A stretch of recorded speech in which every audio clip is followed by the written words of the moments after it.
Welcome back to the Lift Free and Diet Hard podcast. I'm your host, Andrew Coates. Join me along with industry leaders and friends on a quest to get more people through the gym door and eating and living healthier. Join me where evidence meets empathy while rejecting fitness industry fads and extremism. Let's begin. Aidan Muir, you're one of many guests I've had over the years where it took me far too long to get you on here, coordinate timing and scheduling, but it's a real treat to have you. And for anybody who's not overly familiar, well, first of all, when they hear your accent, they'll know you're an Australian. So you're a dietitian, but it's spelled with a T instead of a C, like Taylor Ryan I had a while back. And not only that, you're the founder of Ideal Nutrition. So you have an entire team of dietitians that work for you. And you're one of the best people in the industry at creating accessible, evidence-based nutrition media, not sensational stuff, just the fundamentals that will self-select to people who want to be helped. So welcome to the show. Perfect. Thank you so much for having me. Creatine. You talk a little bit about this. Creatine 101. Why you might consider taking it. I think there's a bunch of reasons why you might consider taking creatine. I reckon the main one for most people is going to be muscle related in terms of building strength and muscle quicker. Technically, the research actually does show that people who take creatine build muscle 1/3 quicker than those who don't. That isn't lean mass, like that. We're actually talking muscle mass. There was a long time where people were like, is this muscle or is this just water? And we're counting that as lean mass. I would speculate over a longer time frame, it wouldn't be 1/3 quicker. For like research looking at things like 12-week studies, we see that. The other one that has been around for quite some time, but is definitely gaining more popularity recently is cognitive function, particularly potentially like helping to reduce the risk of Alzheimer's or delay the progression. And even a more recent one that has really come to light is when people are sleep deprived, having relatively high doses of creatine seem to help with cognitive function under those conditions too. And this episode is brought to you by Just Bite Me Meals. I work long days and I won't compromise my client experience or sacrifice my workout, sleep, or nutrition. So I needed a quality and reliable meal prep service so I could save time on cooking and shopping and have more time for the stuff that matters. Net out the cost of groceries and the service isn't as much as you might think, and regular impulsive food delivery apps, eating out, that costs way more anyway. I get more meal variety and less dishes to clean, and I've been referring clients to Just Bite Me Meals for a long time, and I recently started ordering myself. Food is great. The beef brisket tacos are my favorite so far, and there's a lot of menu choice. Your calories and macros are listed. The portions are great. You can order custom meals. They deliver to your door, or you can pick up from their storefront. And I'm sorry to listeners outside of Alberta, but Just Bite Me Meals is currently just in Edmonton, Calgary, Grand Prairie, and Fort McMurray. Ordering from Just Bite Me Meals made my life easier instantly. And you can get 10% off on all your orders using my code, Andrew Coates Fitness, all caps, on their website. That's Andrew Coates Fitness, all capitals, or go to the link and the code in the show notes. I'm familiar with all three of these. So I've seen sometimes people will make the claim that the muscle building benefits of creatine are actually pretty minuscule. Are they distorting data? Are they technically correct? What's going on there? Yeah, that's why I'm pretty clear about the whole like 1/3 quicker. I couldn't tell you the name of the paper, but there is one paper that actually has been cited a little bit with people saying that it didn't build muscle. And one part of the logic that they use is they'll look at statistical significance in this paper. And we actually just look at the numbers. They built muscle 1/3 quicker. And so two people could be looking at the same paper and coming to a different conclusion based on that. And from memory, that was a review of a lot of research. So like it was 1/3 quicker. It's just like muscle growth is slow. So sometimes these things don't look like a big difference. And as you said, because it's slow, I would think any advantage makes sense. And at least mechanistically, what we know about creatine phosphate and how the energy metabolism works there. I mean, we understand the mechanism behind it, and it should improve, your most anaerobic energy system for the shortest burst, most intense training. Resistance training is definitely in there. Anything explosive is definitely in that training window. So at least mechanistically, it makes sense to me, right? Yeah, the absolute, like what I'd say the flaw is that it's going to help with ATP regeneration. Maybe that means you'll get out a few more reps here and there on certain sets throughout a session. Over time, the cumulative benefit of that is you might build more muscle. That's the logic. Something could be argued against with that logic is there are actually a lot of other supplements that could help with this theoretically. Like you could start looking at stuff like caffeine, beetroot juice, maybe citrulline malate. There's a long list on beta-alanine as well.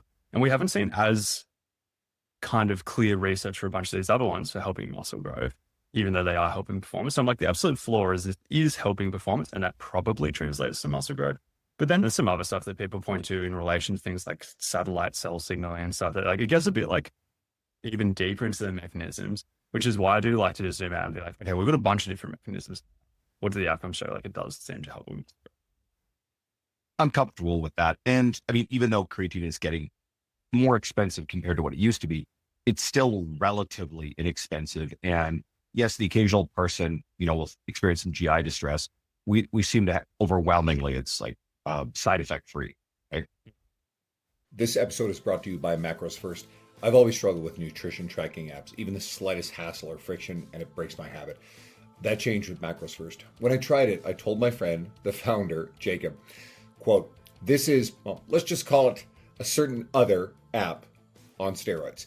It's the easiest app to use, and it has a free barcode scanner, which if you use tracking apps, you know this is a really big deal. I recommend Macros First to all my clients and friends, and even had them sponsor my 2024 conference. Here's an example feature that I love. The verified food database. Remember using other apps and searching for a food only to find 10 to 50 similar options with different macros, not knowing which one to pick. This kind of friction is the shit that made me quit tracking altogether. Macros First, every single food item in the database, over 3 million of them, is human verified. No junk entries, so you can trust the numbers. Plus, that free barcode scanner makes logging faster. And if the barcode doesn't turn anything up, just point your camera at the nutrition label and Macros First will extract all the nutrition info instantly. All this just makes tracking easier. And while Macros First's premium version is incredible for any user, the basic version, which is nowhere near basic, is free to use. So you can go to either the Apple Store or Google Play to download. Even talking about the like GI side effects, there is some research, and like I wouldn't read too much into this, but some research shows that when people have 3 to 5 grams of creatine or they have placebo, GI side effects are reported at similar rates.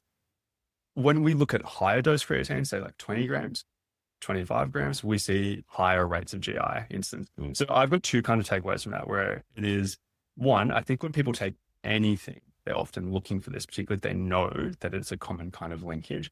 But then 2, the fact that really high dosages or relatively high dosages of creatine do seem to be linked to this makes me also think that if somebody happened to be more sensitive, you probably would still experience stuff at lower dosages as well. Makes sense. Now, what about the research on the cognitive side of stuff? Because again, there's a lot of talk about this. If I understand it correctly, the supplementation, you see greater levels of creatine in the brain. Now, how confident are you about what this research is pointing to? Yeah, that's interesting. How confident? I am not super confident. I'll tell you like my thoughts on the current state of play. My thoughts on the current state of play is that, one, I believe the take that creatine kind of preferentially gets stored in the muscles versus in the brain. And that also goes a bit in both directions. Like probably quite some time ago, people used to like act as if people who were plant-based would be dumber because they have less creatine in the brain. We don't have evidence of that. People who are plant-based, even though they have a low intake of dietary creatine or nearly zero, their creatine levels in the brain are similar to people who are omnivorous. It's almost like the brain just like holds it a bit more stable. But when we have really high doses of creatine, it does seem to increase the amount of creatine in the brain. So like, I do kind of buy into that a little bit. I see creatine as something that typically we view as a chronic supplement. So when we're looking at the muscle benefits, it's not like you have it pre-workout and then suddenly you're stronger in the session. It's something that kind of accumulates in the body over time, and then we see the benefits. But with the sleep deprivation stuff, it looked like you can just have a high dose of creatine and within a few hours, you're actually seeing some benefits. So there is a bit of an acute benefit there. Do I fully buy that? Am I 100% confident in that? No, but I am at a stage where I'm like, based on what we've got available, I do kind of believe that for now. And I do believe that if somebody took creatine consistently for a large period of time, that it probably does have some form of benefit for Alzheimer's prevention, but we don't have heaps of research on that too. So once again, if heaps of research came out that wasn't that positive, I'd change my mind pretty quickly on that as well. And it's probably one of those things where if a fairly abundant supplement that's easy to access shows promise when it comes to potentially reducing rates of something like Alzheimer's, guess what? There's going to be tons of research coming on this. So we'll probably have some pretty good data given enough time. It's almost surprising that it's taken this long in a way. Like, it's an area that I've looked into for a very long time, and up until relatively recently, a lot of it was mechanistic. And every time I'd hear a lot of evidence-based practitioners speaking very confidently on it, and every time I look at the research myself, I'd see there's actually not that much, whereas we are getting some better data now. The other space in this area is the concussion area, where I reckon over a decade, it's been like pretty commonplace in the evidence-based world to talk about how creatine can help with concussion. When you actually go and look at the research, there isn't actually like randomized control trials, partly due to like ethical reasons. You can't just concuss people and test and see. Like, it's actually pretty logistically challenging to study, but it is another area where a lot of people say it with quite a lot of confidence. I believe it actually would help, but we don't have evidence just yet. Pivot. Nutrition for PCOS. Is there anything special women should do if they have PCOS with their nutrition? Yeah, for sure. If I'm going to jump straight to supplements, not normally my first one, but the first one I would jump straight to is inositol supplementation. And I have two reasons for this. The one that I'm the most confident on is that when women with PCOS supplement inositol, on average, the majority of symptoms improve. Note a bit of cautious wording there where I say improve. That's not me saying it like solves everything. That's me just saying, like, if you measured statistically, a large percentage of these symptoms will improve a little, is what we commonly see. If you've got a bunch of women taking inositol or a bunch taking other people taking inositol, on average, their symptoms improve in comparison. The other part of that is if you measure inositol levels in women with PCOS, on average, they have lower levels than those who do not have PCOS. And that is pretty well aligning with a lot of my thoughts on supplementation in general, where if people either have a suboptimal intake of something or they have inadequate levels of something, they're more likely to benefit from supplementation. So that is absolutely one of the first places I would start with most people. The other stuff is getting leaner in the majority of cases will help, particularly because insulin resistance is such a common thing. Not every woman with PCOS has insulin resistance, but it is far more prevalent. When insulin resistance improves, often a lot of the other symptoms also happen to improve alongside that. And there is decent evidence for doing things like slightly reducing carbohydrate intake and also lowering the glycemic index. Bit of a caveat on the carbohydrate intake one, where if you look at people talking about low carb diets for PCOS, and then you look at what studies they're citing, in a really, really high percentage of cases, they're citing studies where people are dropping from about 65% of carbohydrate intake down to 45%, and then using that to talk about a low carb diet. None of us would really consider 45% of calories coming from carbohydrates to be a low carb diet. It's just another space where we don't have heaps of research. Like, there's a few like rogue, like ketogenic, small sample size studies, no control group type thing, but we don't have anything that's like comparing 65% versus 45% versus 25%. So I wouldn't say going lower than that is not helpful. I could see potential benefits there. But one thing we do is if you get people with quite high carbohydrate intakes and you just moderate that a little bit, often we see symptom improvement as well. And is that in part due to just lowering calories as a whole and therefore getting leaner? Because you said it helps get leaner, but as a population, I mean, a lot of women who have PCOS will ardently say it is hard, if not about impossible, to lose weight. So first of all, is it harder to lose body fat with PCOS? Yeah, so we'll go with two angles here. So the first one is there is a bunch of research on basal metabolic rate in women with PCOS. And there was a time where a decent percentage of people in the evidence space community were either on the fence or potentially leaning towards it being a lower metabolism, which would definitely make it harder to lose weight. There's one study that really showed that. And I don't know if you saw that. Did you see the Stronger by Science like breakdown of this where? I did see it. Okay. So basically, and I was somebody who was a little bit skewed by this as well. I went and I saw somebody do a TED talk on PCOS, nutrition, stuff like that. And they referenced this one study about how women with PCOS have a lower metabolism. I did some of my own research. I could find like 3 other articles. 3 found no difference in metabolism. 1 found a really big reduction. So I was kind of sitting on the fence of it being like, oh, I could see the reduction being a thing. It's hard for me to say confidently. A lot of women report it being harder to lose weight with PCOS. Um, the Stronger by Science article that just like went through and just broke all of this down, found 15. That is, I was like, oh damn, like me searching, I found 4, they found 15. They've done a better job than myself. We got to the point that's like 14 studies found no difference. One did find a difference. And then when you like go really deep on like, why did that one find a difference? The consensus seems to just be that the machine that they use is dodgy potentially, or the testing protocol. That same research group has had some really wacky numbers come up in other areas where they're like reporting really low metabolisms in certain people, like really, really high metabolisms in others that just don't seem to line. We take that one study, pretty clear that metabolic rate is the same. That doesn't fully answer the question. That doesn't answer the question of, is it harder to lose weight with PCOS? There are a bunch of other variables that make it potentially harder. So one is differences in appetites and cravings that could potentially be hormonal related. We know there are obviously hormonal changes with PCOS. 2, differences from a mental health status standpoint. Like we know that depression is far more common in people with PCOS. And then 3, binge eating prevalence is really high in women with PCOS in comparison to people without PCOS. I could not necessarily tell you exactly why that is. I have a few speculations. One is in relation to that changes in appetite, cravings, etc. The other one is the mental health side of things. We know that binge eating overlaps with a lot of mental health conditions.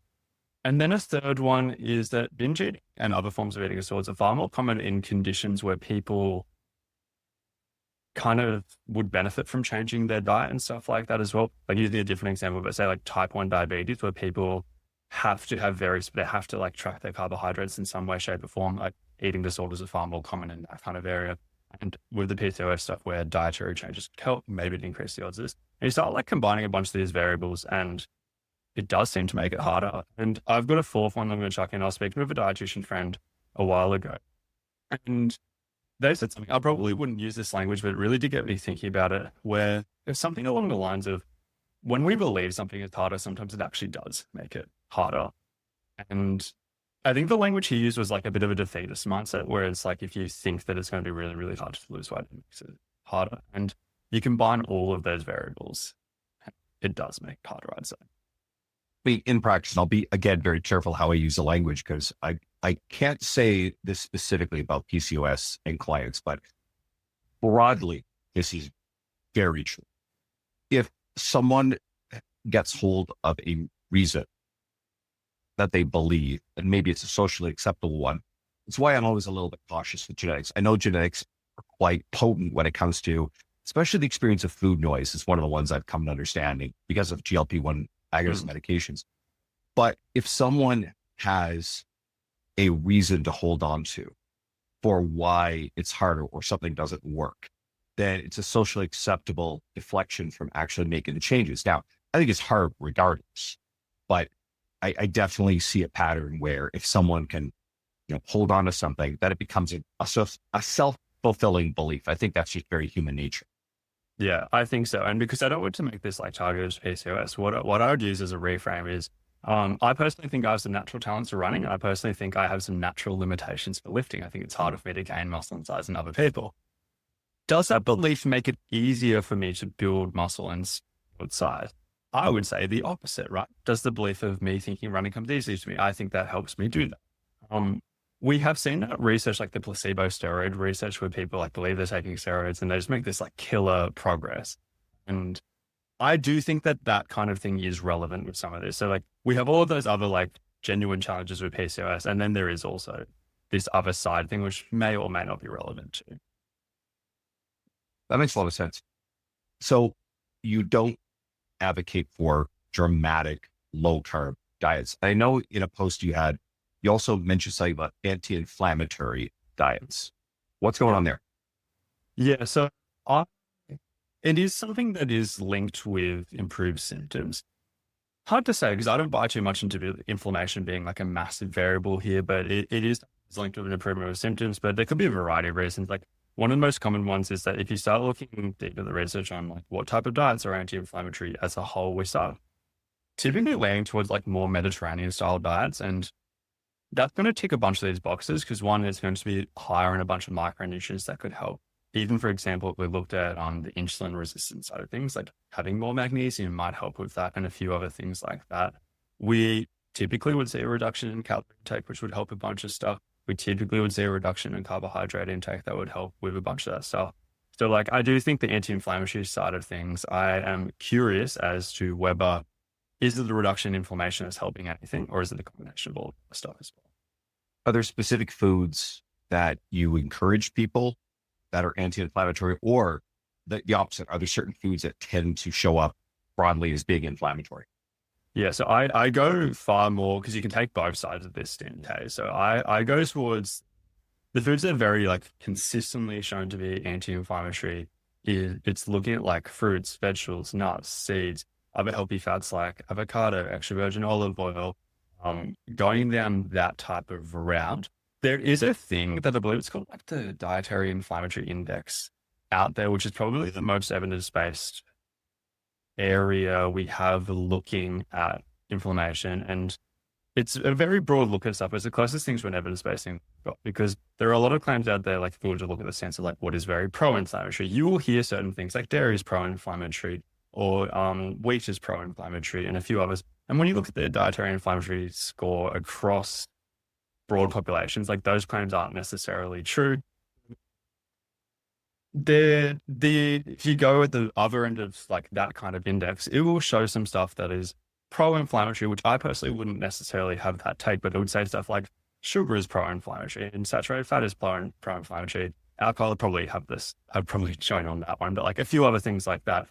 And I often just take the stance that those things aren't necessarily pro-inflammatory. It is more so that other stuff is anti-inflammatory, but somebody could take the opposite perspective to me, and those are pro-inflammatory. The other stuff is more like neutral, so to speak. I suppose it could also be the combination of the overall balance of the type of food someone's eating. If they're eating a lot of ultra processed food, there's a lot of alcohol in their diet. There's probably some other comorbid behaviors, maybe sleep quality is a little bit down, especially if there's a lot of alcohol. Then that could be a cocktail for an inflammatory environment for that person. And I presume dairy and wheat especially probably is a relationship between intolerances and allergies and inflammation here, which would skew the data. That's why I use the phrasing like at a population level, because you absolutely will find people where it is more pro-inflammatory. Like we would say intolerances, we would say allergies, and I'm going to use an autoimmune one. Like let's say celiac disease. Somebody with celiac disease has wheat. It absolutely is inflammatory. Like it absolutely is going to be inflammatory for them. Like we see this in their intestines. We see these like villi, which normally have like heaps of surface area and stuff like that. Ups and downs just kind of become flat because of the inflammation, basically. Excellent. What about mealtime? I grew up in the environment when I was training where we treated meal timing as the key to leanness. It was everything, right? And then the pendulum swung the other way. The evidence seemed to point to the fact that, broadly enough, the meal timing has minimal impact on leanness, but feels like it's swung back just a little bit, maybe on the performance side of stuff. So are there places where carb timing and meal timing actually makes a difference? Yeah, I could talk for ages on this. Let's just jump straight into the like carb timing. Is there places where carb timing can help? So there absolutely is. It matters far more when your training volume is quite high and when you're training frequently.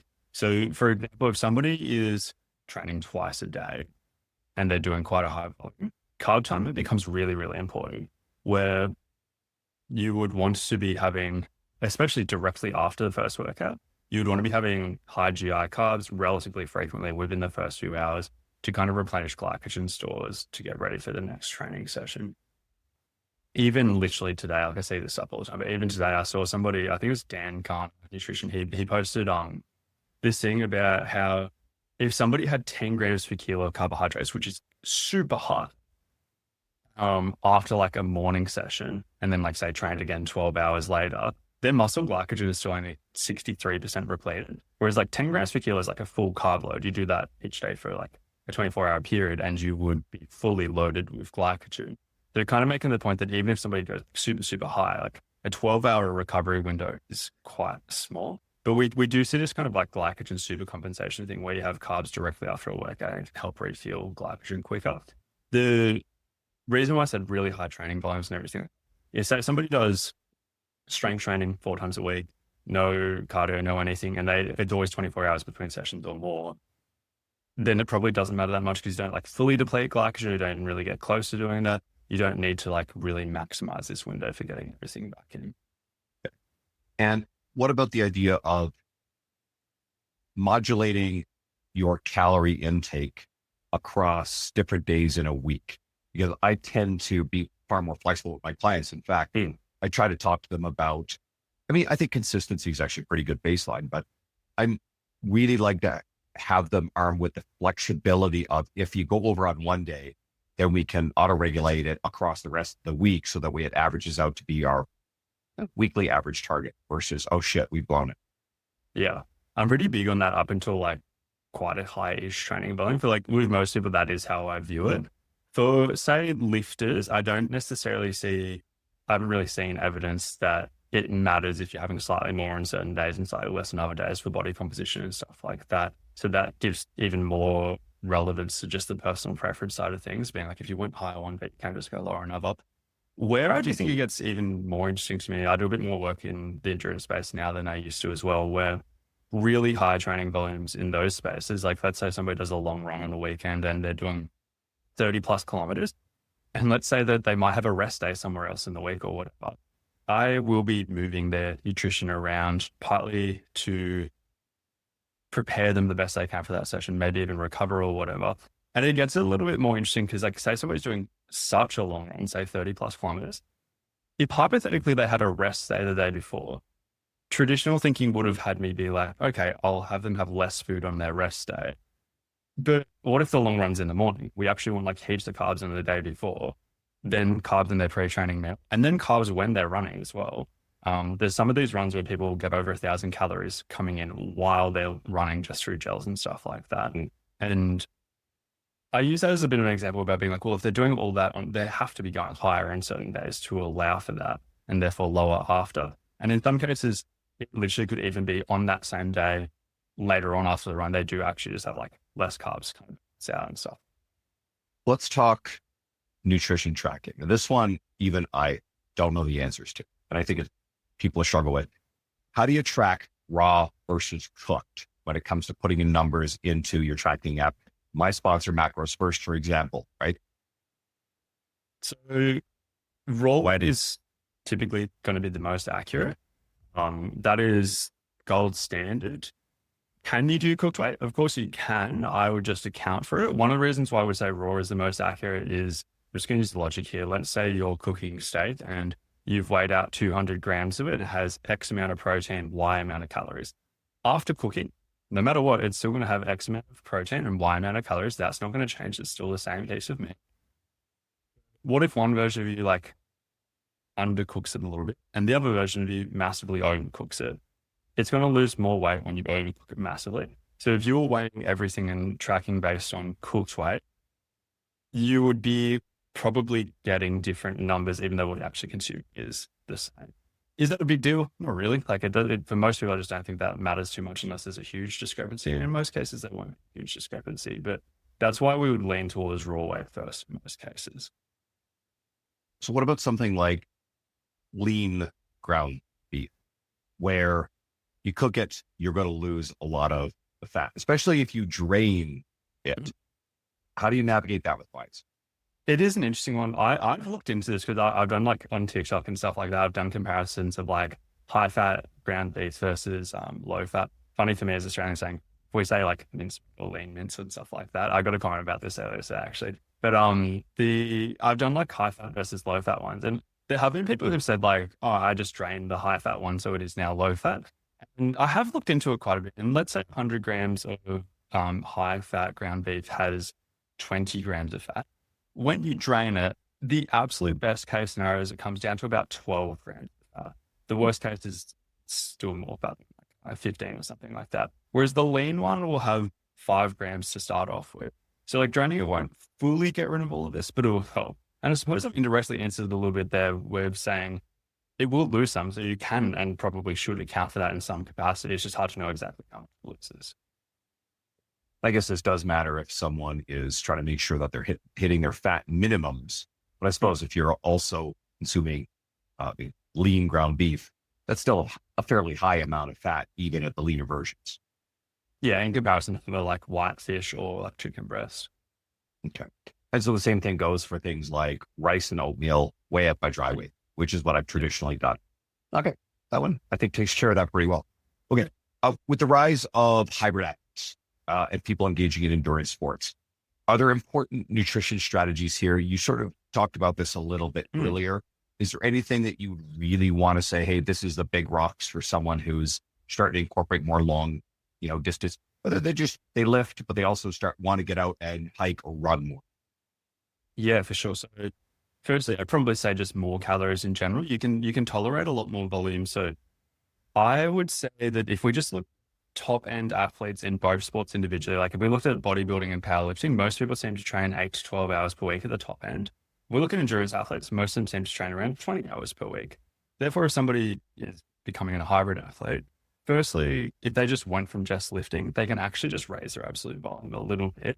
But then secondly, you could almost make a bit of an argument being like, well, if you're doing a bit of both, you might even be able to go even higher. So most people actually, the energy expenditure will just increase, even the fact that endurance is going to be burning a little bit more. So higher total calories on average across the week. A lot of the other variables don't really change too much. Like we're still doing the same things with protein. We're still doing similar things with micronutrients and everything like that. I would be focusing on the carbohydrate timing a little bit more, particularly leading up to long runs, depending how far they get. I don't think I'd necessarily make too many changes for, say, hikes and stuff like that beyond just ensuring enough total calories. But the long runs and fueling throughout, whether it's gels, whether it's sports drinks, I would personally say once people start getting towards the 2-hour duration of anything, I would definitely be fueling. Though some people would say over 1 hour, I just go a little bit higher than that. And I don't know if this is interesting, but I'll even add some variables in there. If we're looking at endurance athletes, some of the best in the world are doing greater than 90 grams of carbs per hour at the moment while they're literally running or cycling or whatever. We have what are considered theoretical limits of 60 grams per hour for glucose seems to be what the body can absorb. 90 grams is like what a glucose and fructose combination the body seems to be able to absorb. When we're actually looking at what the pros are doing, they're going higher. It's kind of like the bodybuilding world when we have all the starter and protein. And you look at what the pros are doing, they're just like having these absurdly high amounts of protein. When we're looking at elite endurance athletes, or like the majority of them are going over 100 grams of carbs per hour, even though we have these theoretical limits. And somebody recently in an Ironman they won an Ironman and they had 200 grams of carbs per hour while cycling, which is crazy. And they were not experiencing GI distress, because that's one of the issues when you bump up against that 60 and 90 is you start to experience GI problems. Now, is that a bell curve average, or is that, it seems to be like overwhelmingly across people outside of outliers, true outliers, once you get past that 90 grams total per hour, we start to see people just generally don't tolerate it well. Yeah. And from what we've seen in research, like that is the case. The glucose one, like it's almost put out there as a bit of it's worded by a lot of people as if it is just a limit and there's not really much individual variation there. There's actually been, I haven't gone too deep on the recent research on this, but there was a bit of a consensus for a while that these carb intake numbers don't even scale based on body weight, which is almost a bit of an advantage to lighter athletes because they're able to take in as many carbs as bigger athletes, but obviously they're going through less. My understanding is there's also been some recent research that body weight does matter a bit here, which that makes sense to me. Like, I can see that. Yeah. So there is the question of, do these like elite athletes have any adaptations that allow them to go higher? Do they have any natural abilities or genetics or whatever that just allows them to go higher? And that's actually part of why they're even more elite than they otherwise would be. There's a lot of questions there, but I do think it's at the stage that we're seeing so many people doing it that I would now lean towards, they're not doing this despite being limited to 90 or whatever. I would say it's probably helped. Is there any evidence that if people consistently increase their carb intake, that they develop a greater tolerance without GI distress? Absolutely. Yeah. So we call this concept training the gut. It's a very, very, very well accepted concept in the endurance world and the nutrition world as well. And I once saw somebody, like in every area of nutrition, there's like controversial takes and stuff like that. And I saw somebody make the claim that there's no evidence that this is a thing. And I thought about it from I've actually just kind of trusted everybody that this is a thing. I'm going to go look at the research myself. And when I looked at the research, it's incredibly positive. Like it is, there's research that within 2 weeks of training the gut, there is measurable improvements that are pretty massive, like 50% improvements in tolerance. It actually even extends even just beyond carbs to just water as well. Like if somebody's taking on water while running, they tolerate it better if they practice taking it on.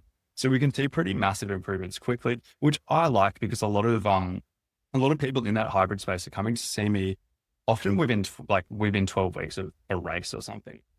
So being able to see these improvements quickly, it's huge rather than it being this like long, slow process to build up this tolerance. Could you just mention the water part? Because what is it? 1 gram of carbohydrates binds with 3 grams of water effectively. So let's say someone isn't consuming enough water in that case, and especially if they're doing endurance sport where they're sweating out a lot of water, which could be compounding it. Is that one of the mechanisms for the GI distress where you're getting a lot of carbs without the water to help bind with it? Yeah, I don't know if exactly there's a mechanism, but something is pretty clear that having water helps. Almost all gels are designed to be consumed alongside water. Like the protocol is that people have a gel and around almost 250 ml of water alongside that. Even low key, that's a good idea just for like dental health. Like if you have a gel, you probably want to mouth rinse a little bit after with water as well. And we have a bit of evidence on sports drinks as well. This is another progressive area in the endurance world where once upon a time, drinks like, there's a reason why I drink like Gatorade and Powerade were all kind of formulated similar. And they were kind of formulated to really optimize hydration specifically. And they found that if carbohydrate went too high, it would change the osmolarity, which might then slow down the rate of hydration a tiny bit. Whereas something that some slightly more modern sports products are doing is really just pushing the carbohydrate higher and just accepting that it's like, okay, hydration will be a tiny, tiny bit lower, but we'll be able to get more carbs in. So I think as long as there's a decent amount of fluid coming alongside it, it doesn't necessarily, but it is a good idea to have fluid alongside that because that will distress. Let's say someone is just starting out, they want to do more endurance stuff. Would you still say to them, at least at the start, try to stick within 60 grams of glucose and 90 grams total glucose and fructose per hour? And that has to do with different metabolic pathways that we metabolize glucose and fructose. Yeah, so what I personally do is I'll have people often say a lowish, like 30 grams is probably the lowest I go. Everyone I've ever met can tolerate 30 grams. And then just raise it up over time. And I like to mention these numbers just because it gives people something to strive for. Like I'll mention all of this. I'll mention the 60, I'll mention the 90, and I'll mention the pros guide. Because if I just said to people, which is what I actually now view to be the truth, if I said to people, have as much as you can tolerate without it making your performance worse.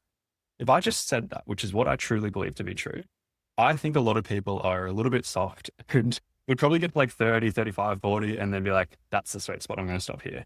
But if I say the 60 number, if I say the 90 number, almost every single person I've worked with has built up to at least 75 very comfortably. And many have. Beautiful. I missed a question I wanted to ask earlier with the PCOS. So I want to cycle back to it. With the GLP-1 agonist medication, is there evidence that the GLP-1 medications, from what you've seen, work really well with PCOS, or are they, or does PCOS interfere with how effective they are against, let's say, the population who does not have PCOS? That's a great question. So I think, because I haven't looked specifically at PCOS, so I'm going to go based on a few worlds here. So one is, I believe purely from the weight loss perspective, it's going to be at least as effective. There's absolutely no reason why I can't say it. But like, when I say at least as effective, like I would caveat that with, if it's harder for people to lose weight with PCOS, we're still going to be seeing it. I'm not saying at least as effective as being like, if the average person loses 18 to 20% of excess body weight or whatever on these, or total body weight on these, that people with PCOS will get the exact same. But it is going to be effective. The other one is when we look at it through the lens of the insulin resistance, like there is a chance that the GLP-1 does help with that, similarly to how they help with type 2 diabetes as well. So if anything, based on the combination of mechanisms, I see it as slightly more likely to be beneficial than anything. Awesome. All right. I want to make sure I check that one off. Okay. Is there a relationship strong evidence that high fiber intake affects longevity? Very much reduces the risk of chronic disease.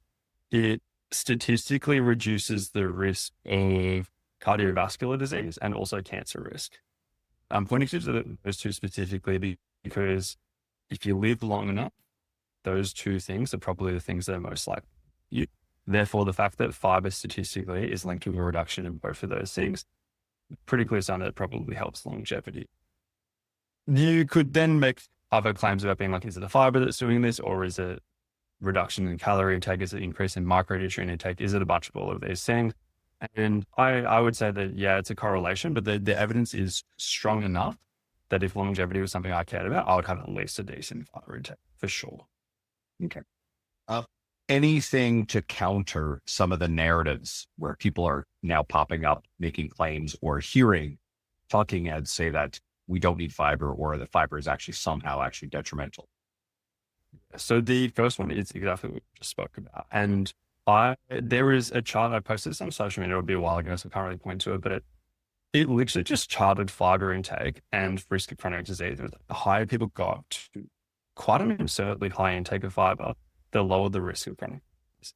And I know that is just correlation, but it's such like a linear correlation. I'm like, or if I was going to have the opposite stance that we don't need or benefit from fiber, I'd be very cautious and I'd want to really, really, really know stuff. I would use, looking through their lens, is the statement we don't need fiber accurate? Technically, that's accurate. There's heaps of things in this world that we do not need. I hate to use another analogy, but like, I don't need a mobile phone. I can exist without a mobile phone. And my life is just better. I don't need a laptop. My life is just better. And I kind of view like fiber the same way, where it's technically not essential, just the same as carbs are technically not essential as well. I also would have a lot of caution in relation to long-term data. I'm not going to say that there is zero research or anything like that, but there are many cases where I think some people are saying some absolutely absurd things with extreme confidence. I'm not going to name names again, but there's one person, and he's using American units, so I can't use the exact units, but in Australia, we use millimole per liter for cholesterol. And he was on a carnivore diet, reporting having 15 millimole per liter cholesterol, like total cholesterol rating, which what we'd call high cholesterol. This is absurdly high. And he was talking about how in the absence of high blood glucose levels, this is totally safe. And fair enough, if you believe that we absolutely do not have data with large sample sizes for a long period of time with people with those types of ratings. And that's also how I view about the low fiber stuff. We have very, very clear data that on almost a linear fashion, the higher fiber you go, below the risk of chronic disease. We don't have that type of data with really low fiber. I'm satisfied with that. All right. Last quote that I pulled out of your media. Quote, not every nutrition decision needs to be something sustainable you can do for the rest of your life. Talk to me about that. You've gone deep into the archives. That's a while back, but I really like that. So almost every piece of nutrition content or whatever I put out there, it's not in relation to myself, it's in relation to people I work with and everything like that. But this is one I've thought about specifically in relation to myself. I am very lucky that I've grown up with a great relationship with food. My parents didn't nail everything, but something that they nailed was relationship with foods. And I'm entirely grateful for that. And that comes easy to me. Certain things like getting lean and stuff like that, that comes easy to me. And the entire sustainability process also comes easy to me because I have been very consistent with nutrition for a very, very, very long time. And it's got me thinking about this one key point. There's a lot of lines out there where people say you shouldn't start something or you shouldn't start a diet that you can't stick to for the rest of your life. I've thought about that a lot because I'm like, that's not even how I live my life. Like there's one thing that like, I feel like I'm doing really well, comes very easy to me, all of these things. I don't do that thing. Why would I put this rule on others? And being specific, like let's say I was to go into a fat loss phase. There are certain decisions that I make during those phases that don't align with how I want to live my life long term. For example, I might just like not drink alcohol pretty much at all. And would I make exceptions? If my best friend had a wedding, like, yes, maybe I would have some drinks there. For all of the 50-50 decisions, should I not, or whatever, the answer would always be no. But do I want to live my life that way forever? I met my fiance on a dating app, and in her bio, she said something like, I just want somebody who will bring a bottle of wine when I cook dinner. I feel like something along those lines. It's like, do I want a glass of wine with my fiance occasionally? Yes. That is something that's a part of how I want to live my life long term. Therefore, these two things don't necessarily coexist. If I was doing like a week fat loss phase, maybe if she offers a glass of wine, I say no every single time during that fat loss phase. And then outside of that, I rebalance my life in other ways. And that therefore makes me view sustainability over this long-term thing, being like, can I be consistent during that fat loss phase and also with how I would like to live my life long-term? Every individual will have their own thing, but we also do this in other areas of life as well. Like with work, there have been times I've worked 60 hours per week. Do I want to live my entire life that way? I would not want to spend all of my 20s and 30s doing. I would like to have other hobbies, I have other things I care about. Do I regret doing that? No, there's times that I think that makes sense to do. It's all about sustainability over the long term, not like if I just had a rule being like, oh, I should never do that because I can't do that for the rest of my life, it would possibly make my life worse. And that's very personal examples there. But this thing, as I said, comes easily to me. Why would I make a rule that makes it harder for other people? It's less about what you necessarily do during that specific phase, and it's more about what you do over time. If you were to do something that you can't sustainably maintain forever, the game plan should involve how do you transition that phase. Sounds perfect. I guess through the lens of what we were talking earlier about competition, especially, for endurance, you're going to be doing certain things with your nutrition there that aren't going to be long-term sustainable either. All right. Everyone's in training and stuff like that. Like marathon runners, they go up to these absurdly high volumes, and like somebody could do these high volumes knowing full well that they were not going to do that for the rest of their life, but they have this goal. Beautiful. Appreciate having you on. Everybody can follow you at Aidan, AIDAN _the_ dietitian, Australian spelling, DEITITIAN. Okay.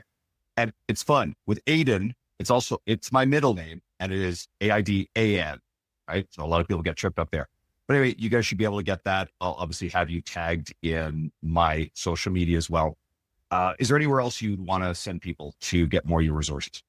Instagram's definitely the main place, but the other one is the Ideal Nutrition Podcast. We basically do 20-minute episodes on a variety of nutrition topics on there as well.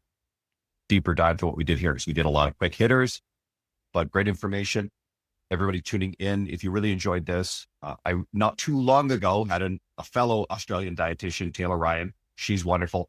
And some of the stuff that you talked about, especially the end about different phases, reminded me of a conversation I just had with Hattie Boydell, who's also an iconic Australian competitor coach. Wonderful. So if you're interested in listening to any of that stuff, message me. I will send you the links. I'm easy to get on Instagram. I would love to see you there. Tell me what you thought of this episode. Aidan, thanks for coming on. I appreciate you. Perfect. Thanks so much for having me.